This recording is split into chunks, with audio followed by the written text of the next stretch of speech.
हरिशरणं हरि ओम तत्सत। श्रीमते रामचंद्राय नमः। नीलाम्बुजश्यामलकोमलाङ्गं सीतासमारूपितवामभागं पाणौ महासायकचारुचापं नमामि रामं रघुवंशिनाथं। वंशीविभूषितकरान्नवनीरदाभात् पीताम्बराधरुणबिम्बफलाधरोष्ठात् पूर्णेन्दुसुन्दरमुखादरविन्दनेत्रात् कृष्णात् परं किमपि तत्त्वमहं न जाने। गङ्गातरङ्गरमणीयजटाकलापं गौरीनिरन्तरविभूषितवामभागं नारायणप्रियं अनङ्गमदापहारं वाराणसीपुरपतिं भज विश्वनाथं। नारायणं नमस्कृत्य नरं चैव नरोत्तमं देवीं सरस्वतीं व्यासं ततो जयमुदीरयेत्। प्रह्लाद नारद पराशर पुंडरीक व्यास अम्बरीश शुक शौनक भीष्मदालभ्यान् रुक्मांगद अर्जुन वशिष्ठ विभीषणादीन् एतानं परं भागवतान् नमाम्यहम्। भक्त भक्ति भगवंत गुरु चतुर्नाम बपो एक, तिनके पद बंदन किए नाशे विघ्न अनेक। बंदह गुरुपद कंज कृपा सिंधु नर रूप हर महामोहतम पुंज जासु वचन रविकर निकर। हरिशरणम।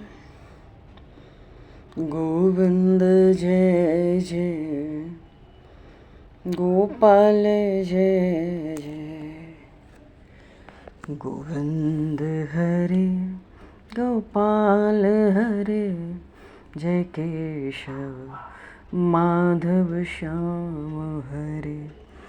गोविंद हरे गोपाल हरे जय केशव माधव श्याम हरे। जय राम हरे जय कृष्ण हरे जय जय प्रभु दीन दयाल हरे।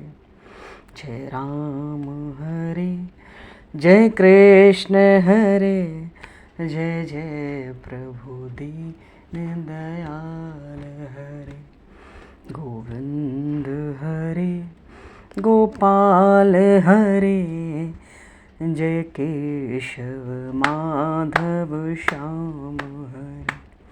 गोविंद हरे गोपाल हरे जय केशव माधव श्याम हरे। गोविंद गोविंद गोपाला जय गोविंद गोविंद गोपाला। जय गोविंद गोविंद गोपाला जय गोविंद गोविंद गोपाला। भगवान श्री कृष्ण के लीला चरित्रों के माध्यम से प्राप्त करने जा रहे हैं। सर्वप्रथम आप सभी भक्तजनों के श्री चरणों में भगवत भाव से सादर वंदन सादर नमन। आप सभी को यथा योग्य जय सियाराम जय जय श्री राधे हरि शरणम जय श्री हरि शरणम।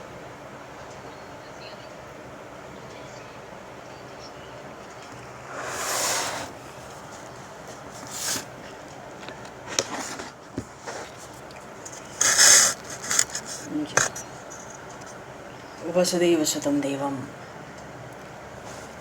कंसचाणूरमर्दनं देवकी परमानंदम कृष्णं वंदे जगद्गुरुं।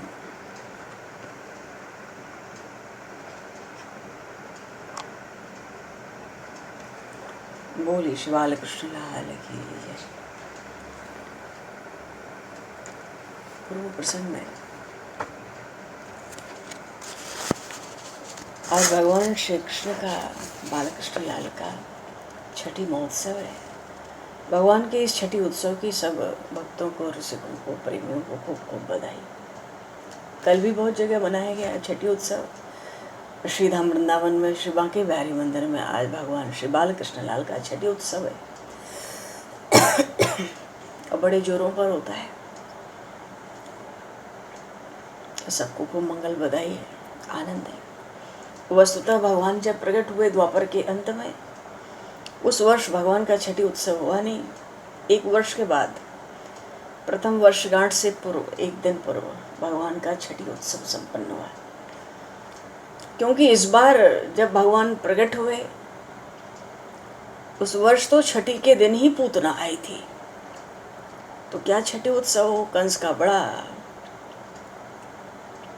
भय था और बच्चों का जन्म उत्सव, ये सब तो बहुत ही छुपाव के लिए था। पूर्व प्रसंग में श्री दाऊ जी महाराज प्रकट हुए। बोलिए श्री बलराम जी महाराज की, ब्रज के राजा की जय। दाऊ जी प्रकट हुए शुक्ल पक्ष की षष्ठी तिथि को, पर इनका भी उत्सव नहीं मनाया गया। भीतर ही भीतर आनंद हुआ, संगोष्ठी हो गई, खास परिजनों का आना जाना, मिलना जुलना हुआ, बधाई हुई, पर उत्सव नहीं हुआ। कंस का भय सबको है और पूतना तो डोल ही रही है। अच्छा, भगवान श्री कृष्ण का प्रागट्य होने का है। कथा प्रसंग में प्रागट्य तो हो गया है पूर्व। तो प्रागट्य से पूर्व भगवान के जो बाबा और मैया है, नंद बाबा और यशोदा मैया, भगवान श्री कृष्ण चंद्रवंश में प्रकट हुए। चंद्रमा को, चंद्रदेव को बहुत प्रसन्नता है। वैसे भी वेदों में कहा गया, चंद्रमा मनसो जातो। विराट पुरुष का मन है चंद्रमा। तो उन परम पुरुष को जब पृथ्वी पर अवतरण होना होता है, तो प्रायः उस चंद्रदेव को माध्यम बना लेते हैं, क्योंकि उनका मन ही है। तभी तो भगवान श्री राम भी रामचंद्र हुए, भगवान श्री कृष्ण भी श्री कृष्ण चंद्र हुए। चंद्र तो मन है। और ऐसा ही नहीं, जब नरसिंह अवतार हुआ, वराह अवतार हुआ, अकस्मात भगवान प्रकट हो गए।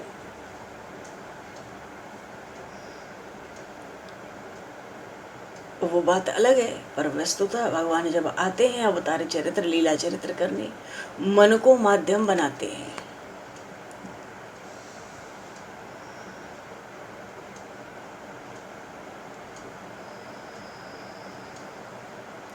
भगवान श्री कृष्ण जब अवतार लेते हैं तो उनके अवतार के जो लीला चरित्र हैं, रहस्य हैं, उन रहस्यों को सृष्टिकर्ता ब्रह्मा भी नहीं जानते। चंद्रमा का जन्म हुआ है समुद्र से, और वहीं से रमा महाभगवती महालक्ष्मी का भी प्रागट्य है। तो भगवान श्रीमन नारायण के तो सगे संबंधी ही हुए। इतना ही बहुत है चंद्रमा के लिए कि लक्ष्मी भी वहीं से प्रकट है और मैं भी उसी समुद्र से प्रकट हूँ। लेकिन इस बार जब भगवान श्री कृष्ण का अवतार हुआ, तो उन परात्पर पुरुष ने, चंद्रदेव को लगता है मुझे कुल पुरुष बनाकर जो गौरव दिया है, तो फिर क्या संकोच है। श्रुतियों के स्वर में वेदज्ञ ब्राह्मणों ने कहा, सोमोस्माकम ब्राह्मणा नाम नाम राजा, यजुर्वेद में आया। चंद्रमा मनसो जाता है।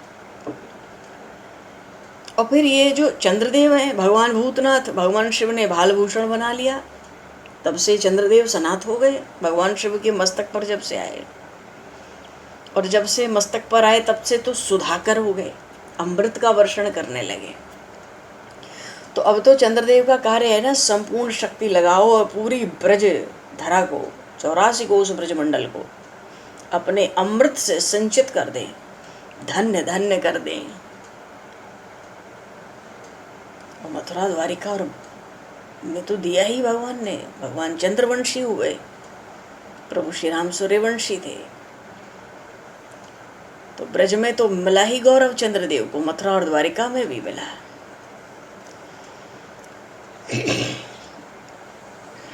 अच्छा, गोकुल में जो देवी रोहिणी है, ब्रह्मा जी महाराज तो भूल में पड़े थे। उनको लगता था ये देवी रोहिणी नागमाता कद्रू है। अरे देवताओं की समझ कहाँ इन रानी रोहिणी की छाया को छू सकती है। बात ये थी, ब्रह्मा जी को ऐसा भ्रम इसलिए था कि महर्षि कश्यप की दोनों पत्नियां हैं, कद्रू भी और विंता भी, अदिति भी, दिति भी। तो नाग माता कद्रू सब नागाओं की माता है, सब नागों की।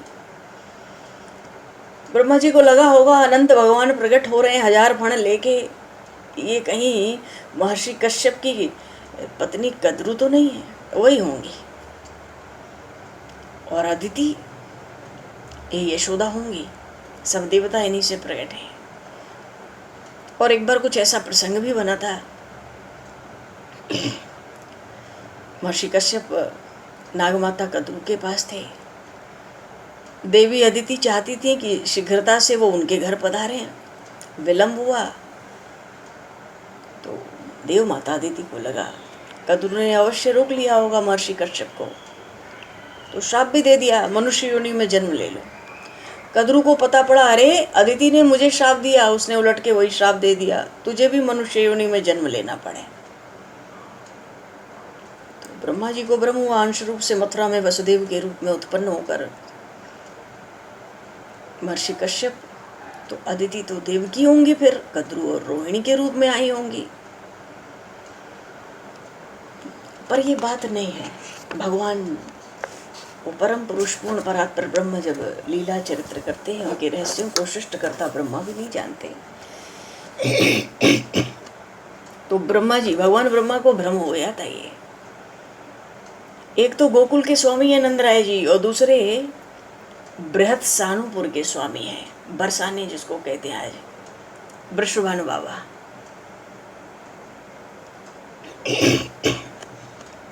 वस्तुतः इन दोनों का प्रागट्य भगवान के नित्य धाम से हुआ, क्योंकि नंद बाबा और माता यशोदा पूर्व जन्म में वसुश्रेष्ठ द्रोण और उनकी पत्नी धरा थे। गंधमादन पर्वत पर गौतम आश्रम के पास रह के भगवान श्री हरि के दर्शन के निमित्त घोर तप किया था। और जब सृष्टि का आरंभ था, सृष्टिकर्ता ब्रह्मा जी सबको प्रजावृद्धि का ही आदेश देते। उस समय भी हंस पर, हंस ही वाहन है जगत पिता ब्रह्मा का, चतुर्मुख है। उन वसुओं में जो श्रेष्ठ है, ये नंद बाबा का पूर्व चरित्र है।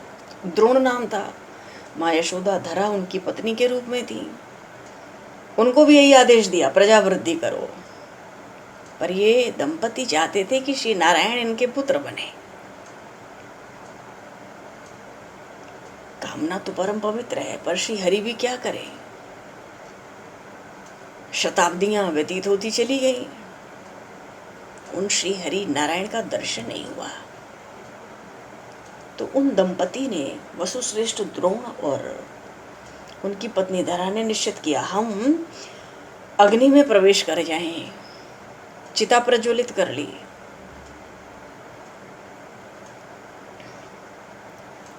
अग्नि की प्रदक्षिणा कर ली स्नान करके।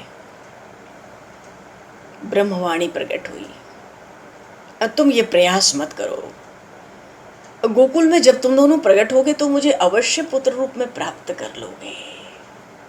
बोलिए श्रीमन नारायण भगवान की जय। फिर दोनों ब्रह्मलोक लौटे। ब्रह्मा जी ने भी प्रसन्न होकर वरदान मांगने को कहा, तो उन दोनों ने ब्रह्मा जी से भी यही मांगा कि जब परम पुरुष पुरुषोत्तम पृथ्वी पर प्रकट हों तो उनमें हमारा वात्सल्य हो, वे हमारे पुत्र बनकर हमारे अंक में, हमारे आंगन में, प्रांगण में क्रीड़ा करें, बाल लीलाएं करें। ब्रह्मा जी ने कहा बिल्कुल ठीक है। पर स्तब्ध तो रह गए थे ब्रह्मा जी, क्यों?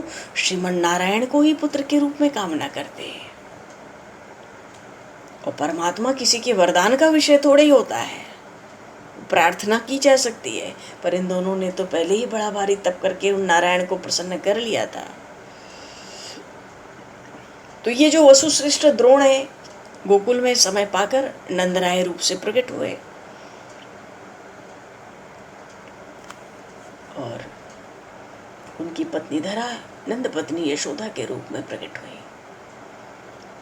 अब नित्य गोलोक बिहारी की जो नित्य बाबा और मैया है, उनको भी तो पृथ्वी पर आना ही चाहिए। तो ये दोनों आ गए अपना समय पाकर। तभी तो वो श्रीमन नारायण अगर वासुदेव कहलाए तो नंद नंदन भी कहलाए। अच्छा, यही बात हुई बरसाने में। अब बरसाना में पुराणों में नाम लिखा है बरसाना का बहत्सानुपुर। तो पूर्व जन्म में मनुवंश की जो सुचंद्र हैं, उनका विवाह पितरों की मानसी कन्या कलावती से, जैसे माँ भगवती पार्वती हैं, उनकी माता मैना इन्हीं की बहन थी। तो ये सुचंद्र जी पुलह आश्रम में तप करने गए थे। वहाँ ब्रह्मा जी प्रकट हुए, वरदान मांगने को कहा था। तो सुचंद्र जी ने कहा था ब्रह्मा जी से, आप प्रसन्न हैं तो हमें मुक्ति प्रदान करें, क्योंकि प्राणी का परम पुरुषार्थ तो मुक्ति है।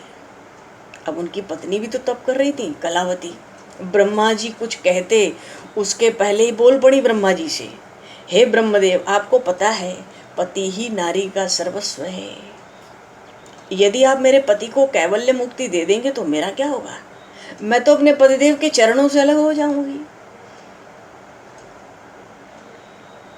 और मुझे आपके कैवल्य मुक्ति में कोई रुचि नहीं है, और मुझे तो सन्निधि चाहिए, पतिदेव की सेवा चाहिए। इसलिए आप इनको सोच समझ के वरदान देना। अब ब्रह्मा जी तो चक्कर में पड़े। वो कलावती कहती है, मेरे पतिदेव सुचंद्र को यदि आपने मुक्ति का मोक्ष का वरदान दिया तो मैं आपको श्राप दे दूंगी, क्योंकि पति सेवा तो मिलेगी नहीं, मैं पतिव्रता हूं। ब्रह्मा जी डर गए। क्यों? पितरों की कन्या है कलावती। कहते हैं देवी, आपका श्राप तो मुझे भ्रष्ट कर सकता है, मैं जानता हूँ।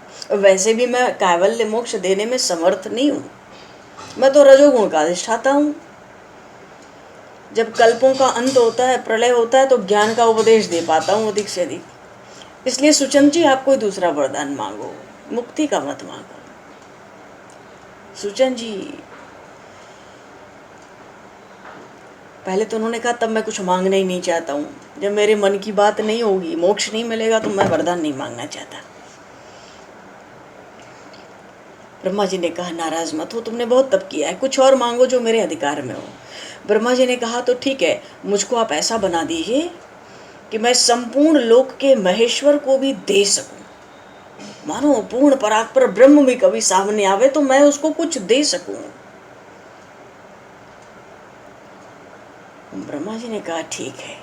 बात तो बड़ी विचित्र थी कि पूर्ण परात्पर ब्रह्म पृथ्वी पर अवतीर्ण हो, उसकी कामना हो। अरे उस निष्काम में, आप्त काम में, पूर्ण काम में कहाँ से कामना आवे?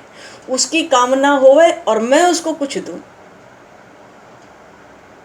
परम अभिष्ट उस ब्रह्म को, उस परमात्मा को जो हो, जो सब लोगों के ईश्वरों का ईश्वर है, वो मैं उसको देने वाला बनूं। ब्रह्मा जी हाथ जोड़ लिए। कह तो दिया ठीक है, पर ब्रह्मा जी को पता है कि इन दोनों ने ऐसे वरदान मांगे हैं, ये तो दोनों मेरे ही प्रणाम करने योग्य हैं। और फिर संपूर्ण विश्व के जो पूर्ण परात्पर पुरुष हैं, विराट पुरुष, उनकी तो परम अभिष्ट, उनको परम अभिष्ट क्या है? उनकी आह्लादनी शक्ति। तो उनकी आह्लादनी शक्ति, अब तो वो ही अनंत वात्सल्यमयी है, मेरे वरदान की रक्षा वही कर सकती है। बोलिए श्री राधा रानी सरकार की जय। अरे ब्रह्म प्रकट होगा तो उसको आह्लाद देने वाली तो आह्लादनी शक्ति ही है। संकल्प हो गया, सुचंद्र जी को वरदान मिल गया, पर ब्रह्मा जी घबरा रहे हैं, वरदान की रक्षा वही कर सकती हैं, मेरी कहाँ सामर्थ्य है। चलो, तो बृहत्सानपुर में जो सुरभान जी हैं, सुरभान का अर्थ है मही भानु, ये मही भानु जी वृषभानु बाबा के पिता हैं। इनकी पत्नी पद्मावती हैं। तो सूचन जी वृषभानु बाबा के रूप में प्रकट हुए।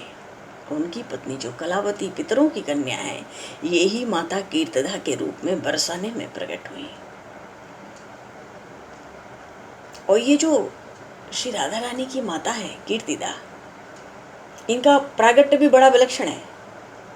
कानकुब्ज के राजा थे भलंदन, उनके यज्ञ कुंड से ये प्रकट हुई है जो वृषभानु बाबा को मिली थी देवी कीर्तिदा। जैसे महारानी द्रौपदी यज्ञ कुंड से प्रकट हुई है, ऐसे ही बरसाने में जो श्री जी की माता का गौरव, मैया का गौरव जिनको प्राप्त हुआ, रानी कीर्तिदा, वो भी यज्ञ कुंड से प्रकट हुई है। विवाह हुआ। नंद बाबा के बड़े खास मित्र थे वृषभानु बाबा, और उनके बड़े खास आग्रह पर यह विवाह संपन्न हुआ। तो यहाँ नंद बाबा और यशोदा मैया गोकुल में, और बरसाने में वृषभानु बाबा और माता कीर्तिदा। चलो जी, और यहीं पर क्योंकि भगवान श्री कृष्ण से पूर्व ही श्री जी के प्रागट्य का प्रसंग आता है लीला चरित्रों में, पर राधा अष्टमी भी हम लोगों से ज़्यादा दूर नहीं है। अच्छा, ब्रज में दाऊ जी महाराज का प्रागट्य हुआ पूर्व प्रसंग में। दाऊ जी महाराज के प्रागट्य से 2 दिन पूर्व श्री दामा प्रकट हुए। ये श्री दामा श्री राधा रानी के भाई हैं और भगवान श्री कृष्ण के सखा हैं, बाल सखा है। अच्छा, ये जो वसुदेव जी महाराज हैं, जब से माता रोहिणी ब्रज में आई हैं, ब्रज का कण कण धन्य धन्य हो चुका है। ऐसा भाव है नंद बाबा का यशोदा मैया का। नंद बाबा तो कहते हैं, अरे यशोदा, मेरे भाई जो विष्णु वंश के भूषण हैं, मानो वसुदेव जी को कहते हैं, विष्णु वंश के भूषण हैं, कोई बड़े योगेश्वर हैं। इसलिए जो हमारी रोहिणी जी हैं, ये किसी योगेश्वरी से कम थोड़े ही हैं। तुझे याद है ना, जब से दाऊ इनके उदर में आए थे, कितनी पुष्पों की वृष्टि यहाँ होती थी। लेकिन जब बाल कृष्ण लाल माता यशोदा के तो योग माया प्रकट हुई थी, वो बाल कन्या भगवान श्री कृष्ण, बाल कृष्ण तो मथुरा से वसुदेव जी लेकर आए थे, पर वो कन्या कोई क्या साधारण थी, वो तो योग माया थी, अष्टभुजा देवी। पीछे विंध्याचल पर्वत पर विराजमान किया, स्थापित किया था देवराज इंद्र ने जिनको। यशोदा मैया को जब वो कन्या गर्भ में आई थी, और प्राप्ति बालकृष्ण लाल की हुई, गर्भ में थी योग माया। उनको भी बड़े विलक्षण विलक्षण स्वप्न होते थे, जागते हुए भी दिखते थे। कमल के समान विशाल लोचन, घुंघराले बालों से घिरा सलोना मुख, मेघवर्ण, सौंदर्य घन, सुकुमार। तो कभी तो यशोदा मैया को ऐसे परमात्मा के बाल स्वरूप का दर्शन होता, अपने अंक में दिखते, और कभी कन्या के रूप में चौंक जाती थी। कभी तो तप्त कांचन गौर, वैसे ही विशाल कमल के समान सुंदर नेत्र, सुंदर सुकुमार मुख, सघन घुंघराले केश, तनिक हिलती हिलाती जुलाती मुस्कुराती बालिका प्रकट तो हुई थी वहां योग माया ही यशोदा माँ के अंक में। तो कभी वो बालिका का दर्शन होता, फिर अदृश्य हो जाती, कभी बालकृष्ण लाल के दर्शन होते। जब भगवान श्री कृष्ण प्रकट नहीं हुए थे तब की बात है। कभी कभी तो उस मेघ श्याम शिशु को भली प्रकार वो देख नहीं पाती, तब तक वो बालिका प्रकट हो जाती। तो बालिका अदृश्य हो जाती, वो योग माया, तो प्रभु प्रकट हो जाते। तो अनेक बार मानो बुद्धि में भ्रम होता, लेकिन यशोदा मैया को भ्रम होता है, अरे पुत्र का जन्म होना है कि कन्या का जन्म होना है, ये दोनों ऐसे ऐसे दर्शन होते हैं। क्योंकि रोहिणी जी को तो बालक का ही दर्शन होता था, यहाँ तो दोनों दिखते हैं। महर्षि शांडिल्य ने दुविधा दूर की, अरे शक्ति और शक्तिमान अभिन्न होते हैं। उन परात्पर परम पुरुष से उनकी जो आदि शक्ति महामाया भगवती हैं, वो अलग थोड़ी ही रहती हैं। और फिर हे यशोदा माता, आप में तो अलौकिक वात्सल्य है। अच्छा, लाखों लाखों गैयों का दान हो रहा है। बाल कृष्ण को देखती तो कभी ये देखती कि लाखों लाखों गैयां तो आगे पीछे डोल रही हैं, चल रही हैं, उसके बीच में ये बालक बैठा है। कभी कभी सैकड़ों सैकड़ों ब्राह्मण पूजन करते हैं, कभी प्रसन्न होकर उठकर भोजन पवाती हैं, भोजन बनाती हैं, ब्राह्मण भोज कराती हैं, जो जो मांगे उसको वही लुटाने लगती हैं। बड़ा आनंद हो रहा है नंद भवन में। यशोदा माँ की इच्छा है कि इस समय ब्रज में कोई दुखी ना रहे, कोई दीन ना हो, कोई रोगी ना हो, किसी को किसी वस्तु का अभाव ना हो। हे नंद राय जी, ऐसी ब्रज में व्यवस्था कीजिए, आप ब्रजपति हैं।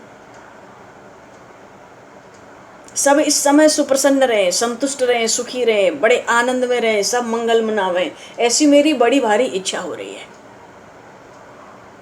आजकल मुझे वाद्यों में तो मुरली बहुत मधुर लगती है, अत्यंत प्रिय लगती है। कोई मुरली बजावे तो उसको प्रांगण में बुलाकर मुरली बजाओ, मुझे सुननी है। अब गोप कन्याओं को माखन मिश्री दही छाछ तो स्वभाव से ही प्रिय होता है, लेकिन इस समय माता यशोदा को ये अतिशय प्रिय लगता है।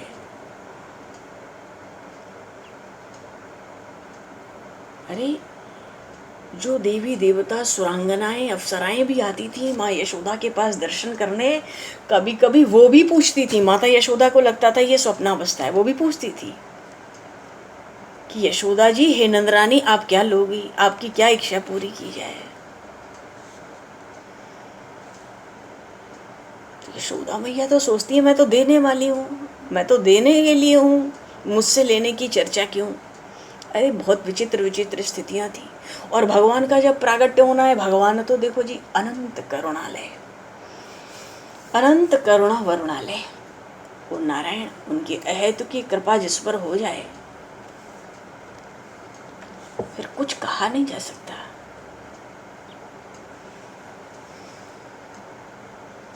नंद बाबा भी गोष्ठ में रहते तो विचित्र विचित्र दृश्य देखा करते थे, कभी जागृत में, कभी स्वप्न में।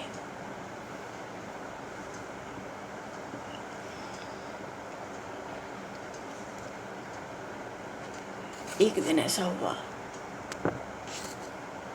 नंद बाबा के शरीर में ऐसा तेज व्याप्त हो गया कि ब्रज में हल्ला हो गया कि नंदराय जी के शरीर में कोई महान देवता प्रवेश कर गया है, सब लोग दर्शन करो।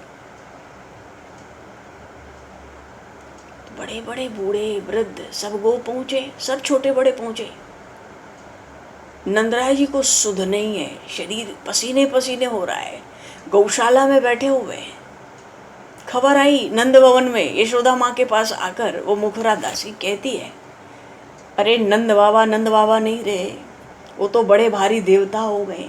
यशोदा मैया कुछ समझी नहीं, वो तो अपने काम धाम में लगी थी। आगे वो दासी कहती है, नंद बाबा के दर्शन के लिए ब्रज में कहीं कोई ऐसा वृद्ध गोप नहीं बचा जो दर्शन करने ना आता हो। अब तो वो कांप उठी, खड़ी हो गई।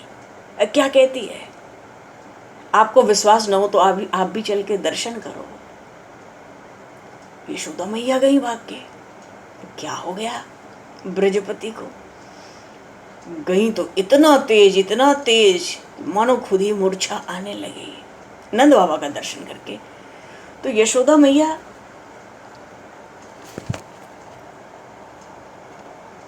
अपने को किसी तरह संभालती हैं पहले तो, फिर वो नंद बाबा के पास जाती हैं, मानो उनसे पूछना चाहती हैं तुम्हें क्या हो गया है। और जैसे ही नंद बाबा को स्पर्श किया यशोदा मैया ने, स्पर्श होते ही ऐसा ही तेज नंदरानी में प्रकट हो गया। उस समय नंद बाबा को कुछ सुध आई, इतना तेज। अरे, योग माया का प्रागट्य कोई साधारण नहीं हो सकता, वो एक क्षण के लिए निष्क्रिय नहीं रहती सृष्टि में।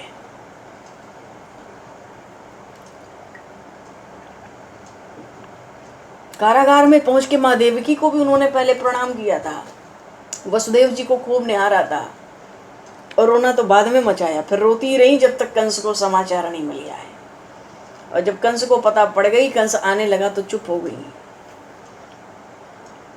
यहाँ भी विलक्षण प्रभाव ब्रज में उन्होंने अपने प्रागट्य से पूर्व उन अष्टभुजा देवी ने छोड़ा।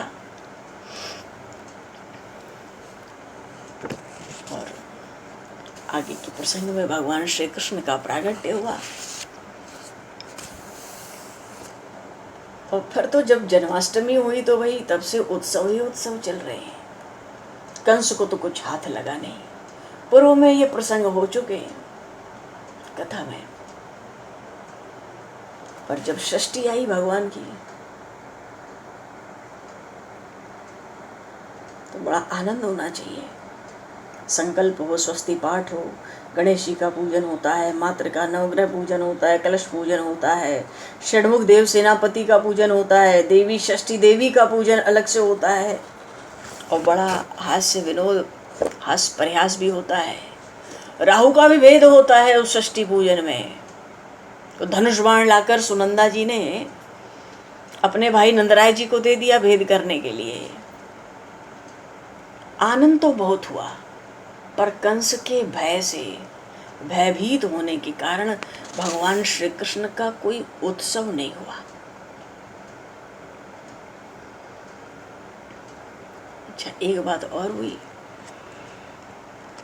जब भगवान श्री कृष्ण का प्रागट्य हुआ उस दिन से दाऊ जी को बड़ा आनंद हुआ, क्योंकि अभी तो ये गूंगे बने पड़े थे, बहरे बने पड़े थे, हिलते डुलते नहीं। जहाँ जैसे बिठा दो तो बैठे हैं मूर्ति की तरह, लिटा दो तो लेटे हैं मूर्ति की तरह। लेकिन जब भगवान श्री कृष्ण का ब्रज में प्रागट्य हुआ, बोलिए श्री बालकृष्ण लाल की जय, श्री दाऊ जी महाराज की जय। दाऊ जी महाराज तो अब एक क्षण के लिए भी कन्हैया की सन्निधि नहीं छोड़ते हैं, बस कन्हैया के पास। अब तो दाऊ जी हंसते हैं, बोलते हैं, भागते हैं, पालने में भी खूब हाथ पैर मारते हैं, चलाते हैं। मधुमंगल के आनंद का तो पूछना ही नहीं था।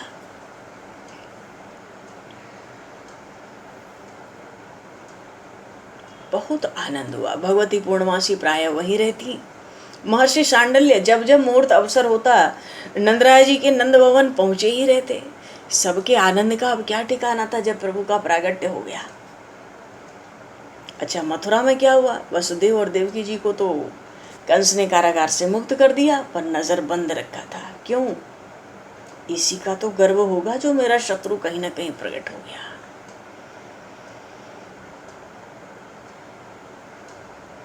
आचार्य ने पूजन कराया, महर्षि शांडिल्य ने, पूजन भी पूरा हुआ। द्वार पर घंटा, शंख, गगन भेदी नाद उठे और नंद भैया, सुनंदा जी कहती है, नंद भैया के धनुष से जब बाण छूटा तो जो राहु की पोटली होती है चिथड़े चिथड़े हो गई थी।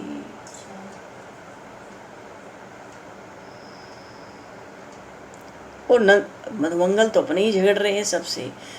मधुमंगल को तो इतने सारे अब सखा मिलते चले जा रहे हैं। मधुमंगल को बहुत आनंद है। ये तो भगवान श्री कृष्ण के अष्टमाह सखाओं में एक है।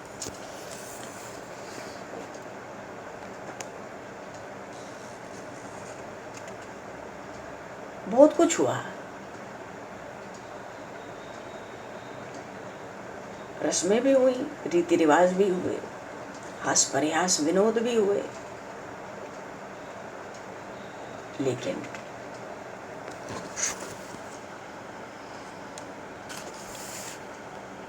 सब कुछ बहुत गुप्त रीति से करना पड़ा, क्योंकि कंस को किसी को भी अकारण कष्ट देने में संकोच नहीं होता है। जब से सिंहासन पर बैठा था तभी से विष्णुवंशियों का शत्रु हो गया था। और कंस को पता है वसुदेव की एक पत्नी रोहिणी ब्रज में है, नंदराय के घर में है, गोकुल में। तो छिप छिप कर ऋषि मुनि देवलोग आके उन बालकृष्ण लाल के दर्शन करते थे। और इसी प्रसंग में भगवान शिव भी आकर दर्शन करेंगे। भगवान श्री हरि का ऐसा कोई अवतार नहीं होता जब भगवान शिव आके बाल रूप के दर्शन भगवान के ना करें। और उत्साह तो खूब था, पर उत्सव नहीं था, महोत्सव नहीं था। बाजे नहीं बजे, नृत्य नहीं हुए, नगाड़े नहीं हुए, भेड़ियां धुंधुवियां नहीं बजी कंस के डर से। कारण क्या है? पूतना डोल रही है। नंद बाबा के पास खबर आ चुकी है मथुरा से। पूतना तो पहले भी डोलती थी, पर अब तो कंस की आज्ञा पाई हुई है, महाराज कंस की। 10 दिन के जितने भीतर के जन्मे हुए बालक हैं सबको मार डाल, वो सबका रक्तपान करती है। तो 10 दिन के भीतर क्या, पूतना चली तो 1 महीने के भीतर के जितने नवजात शिशु थे सबका रक्तपान करके मार डालती। उसका यही तो काम था। इधर तो आनंद था, उत्सव नहीं, पर उधर पूतना की दृष्टि।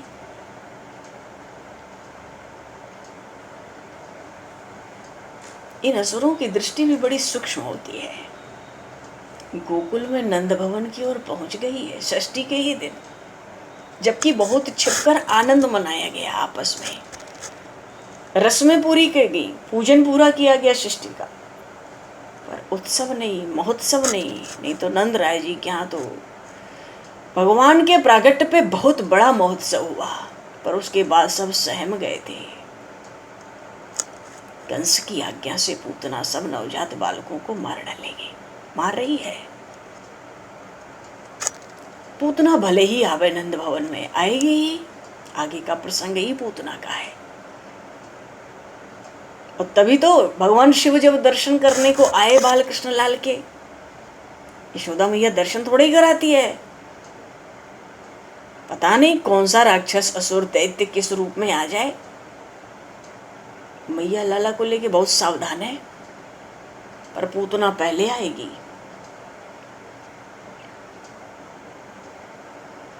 और केवल उद्धार ही नहीं है, पूतना का ये प्रसंग तो पूतना मोक्ष कहलाता है।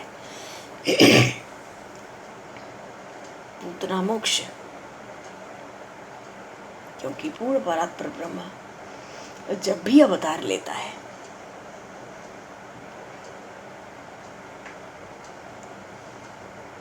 तो जो प्रेमी है वहां वो रीझ जाता है, जो शत्रु है वहां वो खींच जाए, और खींच जाए सब जाएंगे धाम में। ऐसी भगवान की भक्त वत्सलता है। जैसे भगवान श्री राम का प्राकट्य हुआ, जटायु जी को जब मिले, उन्होंने श्री जानकी हरण का प्रसंग सुना दिया। रावण ले गया दक्षिण दिशा की ओर, प्राण कंठ में निकलने के भगवान श्री राम उनसे कहते हैं, आप मरो नहीं, आप अजर अमर हो जाओ। जटायु जी ने कहा, अजर अमर होके प्रभु क्या करेंगे? जन्म जन्म मुनि जतन कराए, अंतराम कई आवत नहीं। मैं तो एक एक इंद्रियों से आपका सेवन कर रहा हूँ, यजन कर रहा हूँ। अब ऐसा अवसर दोबारा कहाँ बन सकता है? और ये मांस भोजी गिद्ध का शरीर, इसको रख के क्या करना है? भगवान राम ने कहा, नहीं नहीं, इंद्र बन के रहो, ब्रह्मा बन के रहो, हरिहर का यश गाओ, सुख लो, जगत को सुख दो, आप अजर अमर हो के रहो। तात जटायु जी नहीं माने। लेकिन बात यह है, यही बात भगवान ने किष्किंधा के राजा बाली से भी तो कही थी। जब बाली ने अंत में अभिमान छोड़ दिया और भगवान से कहा, अजहूं प्रभु मैं पातकी, अंतकाल गति तोर। मैं कितना भी बड़ा पापी हूं, हे प्रभु क्या मैं अभी भी पापी हूं? अंत समय में आपका साक्षात दर्शन कर रहा हूं। भगवान में इतनी कोमलता, इतनी कृपालुता, दया आ गई। भगवान ने बाली के मस्तक पे कर कमल रखा, नहीं बाली तुम कहो तो मैं तुम्हें अजर अमर कर देता हूं।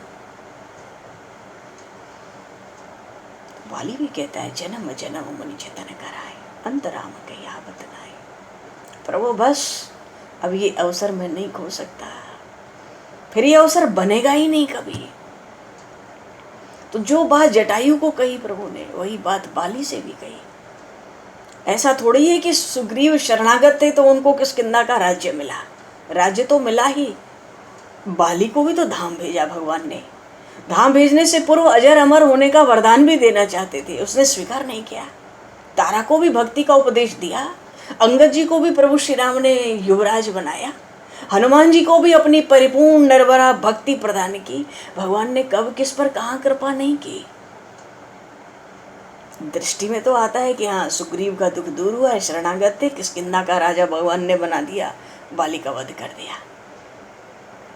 पर जो जटायु जी के लिए प्रेम है वही प्रेम क्षण भर में प्रभु का उस किष्किंधा के राजा बाली के प्रति हो गया।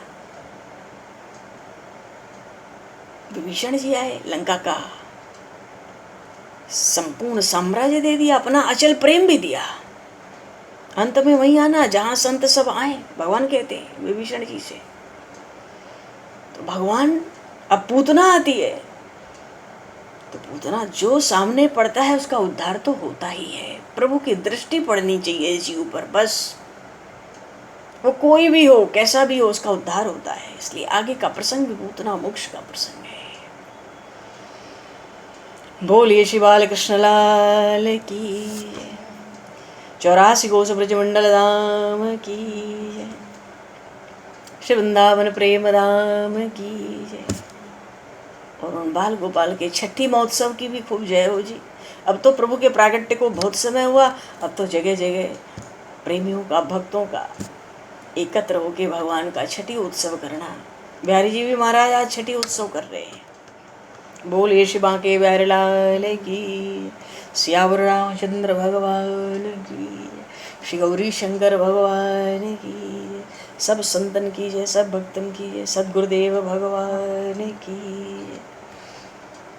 भगवान समय को दृष्टिगत करते हुए आज यहीं पर वाणी को विराम और वाक्य पुष्पांजलि प्रभु के श्री चरणों में सादर समर्पित आप सभी को यथा योग्य जय सिया राम, जय जय श्री राधे, हरिश्चंद्र, जय श्री राम, जय जय श्री राम, जय श्री राम, जय श्री राम, जय श्री राम, जय श्री राम, राधे राधे, जय श्री राधे। बोलो भगवान, जो कोई बोलना चाहे आप लोग बोले। जय श्री राधे, जय श्री राम, जय हरि जय राम। जय।